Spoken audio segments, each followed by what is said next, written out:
thanks for joining me in my sewing room. Today I'm going to show you how to make a cloth face mask, just like this one.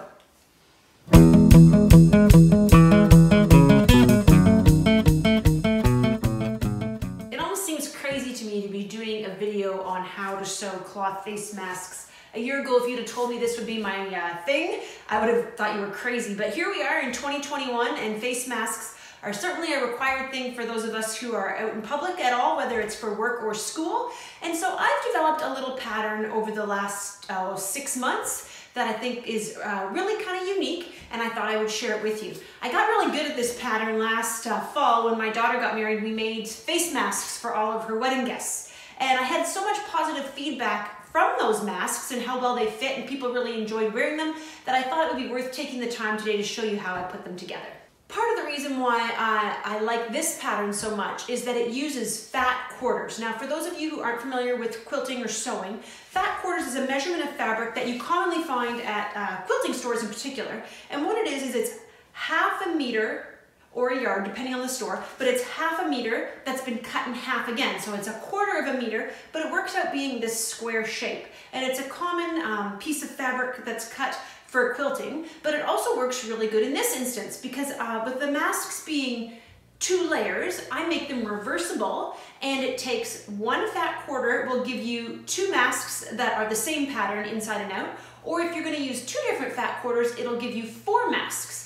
Now, costing on a fat quarter is somewhere between usually $4.50 and $5.50, sometimes a little bit more, but that's a pretty good deal. So if you use 2 of them, your total fabric cost is usually around $12 to $13, and you're gonna have 4 masks at the end. So that's not a bad breakdown for cost. Now, the most important thing to do, once you've got your fabric picked out and got it home, is to wash it and dry it. Super important because fabric tends to shrink a little bit, and if you've cut it apart and sewn it all together into this pattern and then it shrinks, it's just not going to wear as nicely or fit as nicely, and you won't be happy with them. So first things first, wash, dry, and iron your fabrics.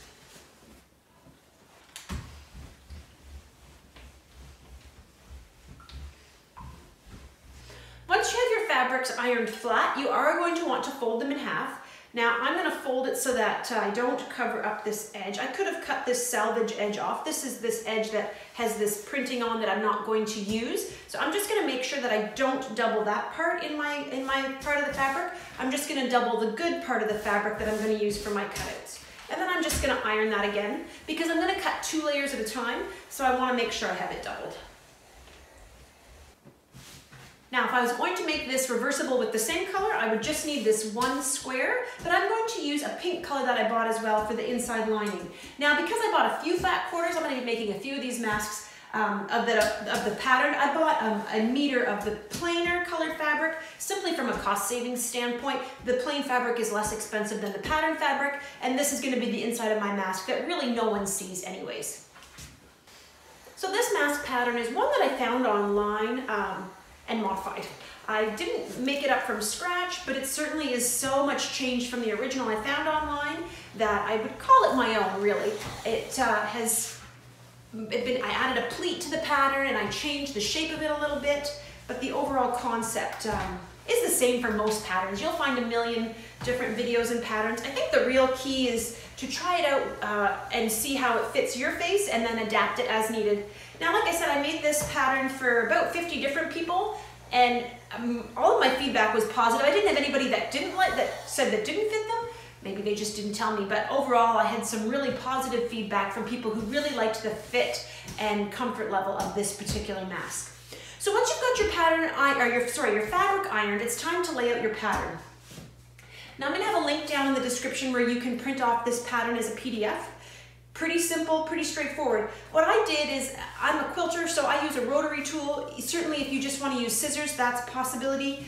If you want to, you can draw them all out on here at one time and then cut them, or you can just cut around the pattern, whichever is your choice. You can see by the number of holes in my pattern that I've certainly pinned it down and gone around it lots of times.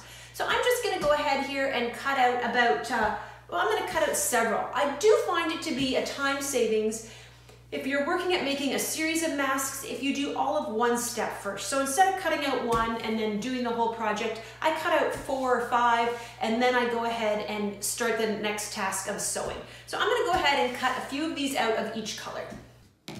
So you'll notice on my pattern I have these 2 little green lines, and that essentially is just there to make a mark so that you know to make this notch. And the notch I use in order to create the pleats that give it the nice shape for your face. So definitely make sure that you cut a triangle out between the 2 lines on the pattern as indicated. Maybe what I'll do is I'll upload a pattern for you that it'll be the description, like I said, but will be in the comments, and I'll just add the triangle to the pattern so that there's no confusion for anyone. Rotary cutting is new to you. This is not the place to start. It's not a real easy thing to figure out at first. I would instead recommend that you lay your pattern on your fabric and just simply trace it and then use scissors to cut it. Now, you can use a white pencil crayon, a regular pencil, whatever you think is gonna show up the best on your fabric. If you have the access to something like this that's a fabric marking pen, that also will work wonderfully. Keeping in mind that you're not gonna see whatever it is you use. I would just maybe stay away from something like a Sharpie, but any other kind of marker that's got a fine tip, probably even a ballpoint pen would work. And then simply lift your pattern. And that's pretty easy to see to cut out with a pair of scissors. And I'm just gonna move on to the next spot, and I generally flip it, angle it however I can. You'll notice that this angle here, this circle, and this are pretty much the same angle, which is kind of handy because you can tuck it into the next one. And it kind of maximizes your fabric. So I'm just gonna trace a few and then I'll get down to cutting them out.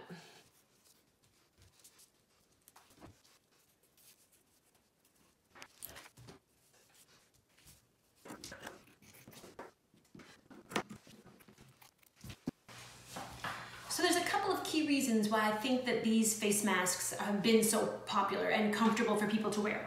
One is I purchased these ear tabs.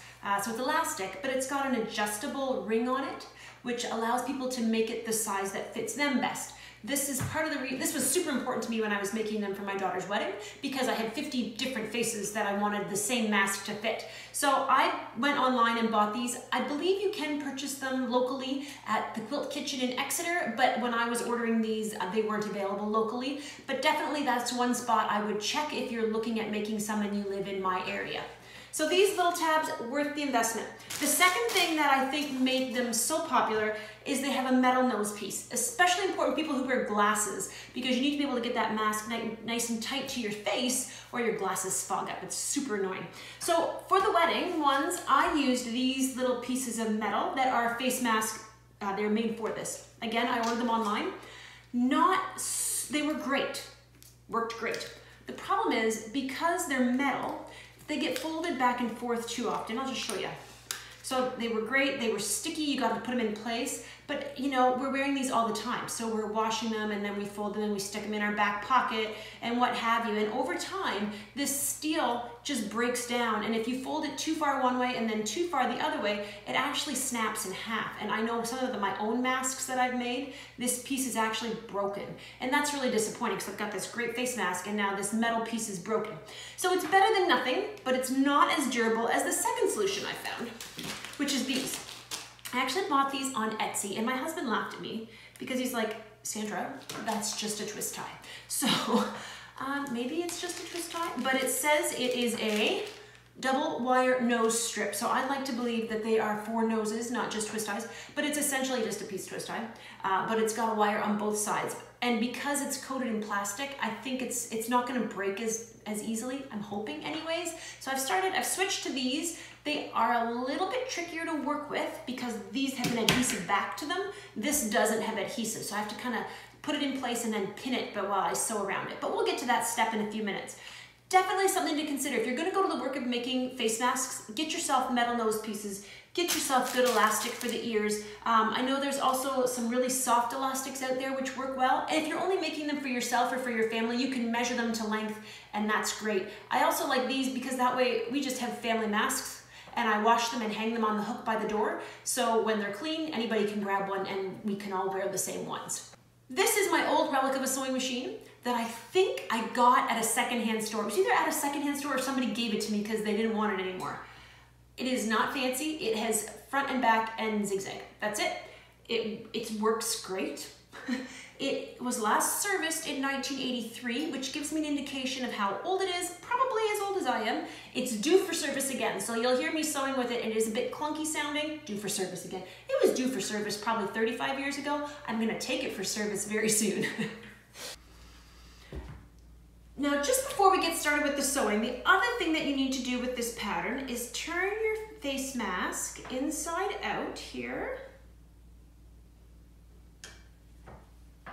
So I fold it like that because that way I can do both of them at the same time. And on a ruler, you can use whatever you'd like, put the edge at the 1 inch mark, or sorry, at the edge here, and you're gonna mark your mask at 2 inches. 2 inches or 1.5. That's something that I would try 2 inches. If you find the pleat a little long, you can shorten it up. But we're making the pleat here to give it that nice shape. So I just put a mark at the edge of my 2 inch line here on my mask, both for the inside and the outside layer.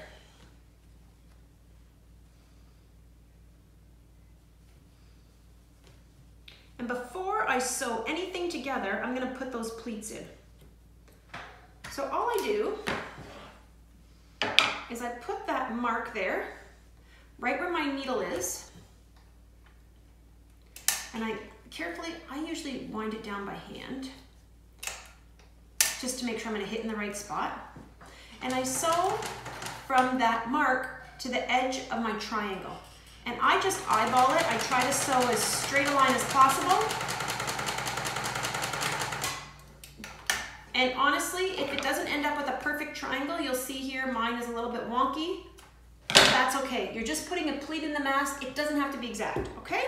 So we're gonna do that for both the inside layer and the outside layer. When you're doing the outside layer, the layer everybody's gonna see, make sure you're sewing on the back side of your fabric, okay? So that that's hidden within the layers. Once your pleats are in place, you're gonna put these right side facing together. So your pleats end up being on the outside, okay? And do that for both pieces, the front and the outside and the inside. So your pleats are now on the outside here, and we're gonna sew the right sides together just along the front edge here. You'll notice I don't do a lot of pinning. You certainly can pin this. I just find it's not that long of a seam. It's pretty easy to hold it together, and I'm just gonna sew the length of the front of this mask. Right now, your thread doesn't matter because this is never gonna show. I also, a little quilting tip here that I learned, don't bother to break your thread between pieces, just keep going. Especially if you're doing multiples, just keep going. Do all the one step at the same time. Okay, so inside, outside, sewn front and back. Now from here, my next step is to sew the edges. So I need to layer these together. It gets to be a little wonky because there is that curve to them. So at this point, I start pinning things because it's too hard to keep it held together in the right spots. But essentially what I'm gonna do is I'm gonna sew the top edge and the bottom edge, and then I'm gonna turn it inside right before I go on to the next step. So I'm just gonna grab some pins here and pin those together.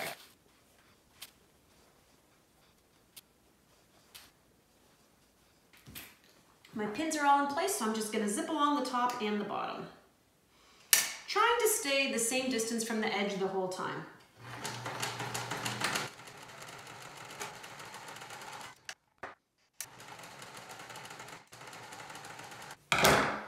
Just gonna pull my pins out of here and turn it inside right.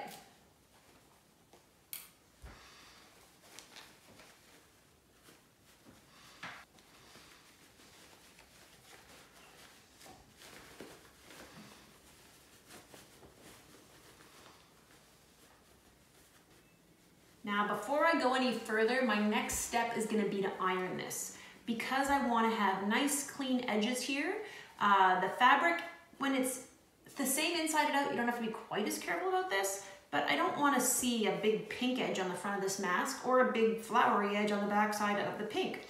So I'm just gonna try my best to go along here very carefully and iron this flat. And while I'm ironing, I'm also going to tuck the ends in so that when I have a finished piece, that those raw edges there are tucked in. So again, just carefully holding this as I iron it. Now my iron is set for cotton, so that's a pretty hot setting. You want to be careful that you don't get too close to your fingers because that will definitely smite.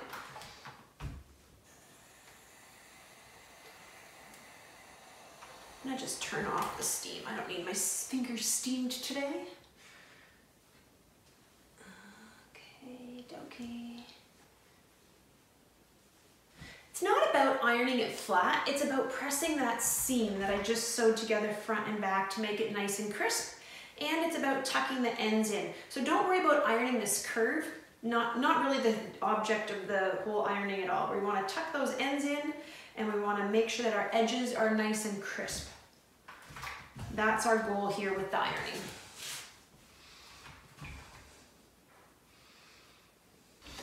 Next comes probably my least favorite part of this whole project, and that's putting the nose wire in. It's just tricky. It's gonna take you a bit of time. It's worth the effort. So just grab your strip of twist tie or a nose piece or whatever you have. I find it easiest just to give it a bend before you try to put it in so that it already has the natural curvature of this mask.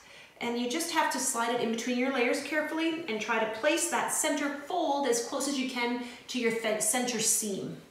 And it really is, it has to be done by feel. You can't really see what you're doing because you're in between layers of fabric.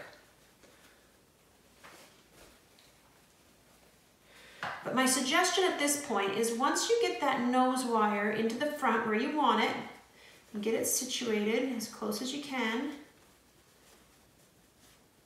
put a pin so you hold it in place.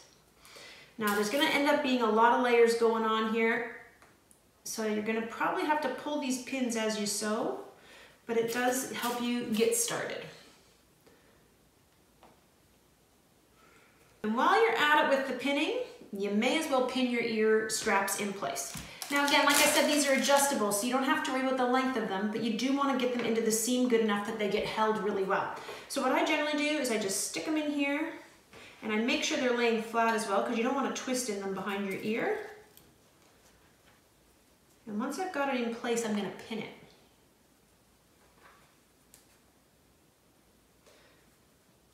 And I pin it with the pin always with the point facing out towards my seam. And I'm just going to make sure it's flat here and pin the other one.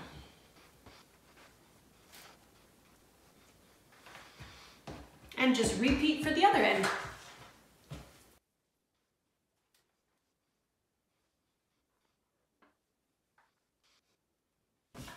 Now it's time, once everything's pinned in place, the last step is the top stitching. So I would recommend that you find a thread that goes with whatever your outside fabric is. Particularly, if it's gonna be reversible, you might wanna have a matching thread as well for your inside fabric. Honestly, I'm gonna wear this with the fabric, with the floral out all the time, so I'm gonna worry about matching the outside thread, but not the inside thread.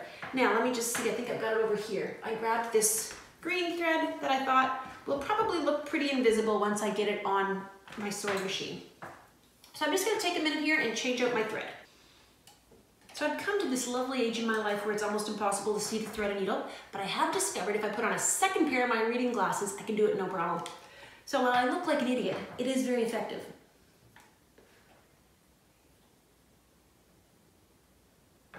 First try, just about every time. Such a time saver rather than trying to pretend I can see a needle when I'm blind.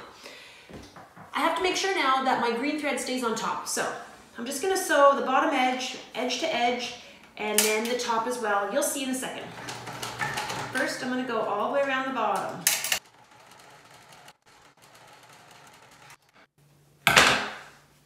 I'm gonna do both the ends next, hold those elastics in place so I can take out those end pins. This top edge here is definitely the trickiest. Take your time. You're gonna have to give yourself a little bit wider seam allowance in order to get around that wire because it's a little bit thicker depending on your wire, but mine is. So I generally just kind of look for where that starts and then I adjust accordingly. Take your time, go slow, it's not a race.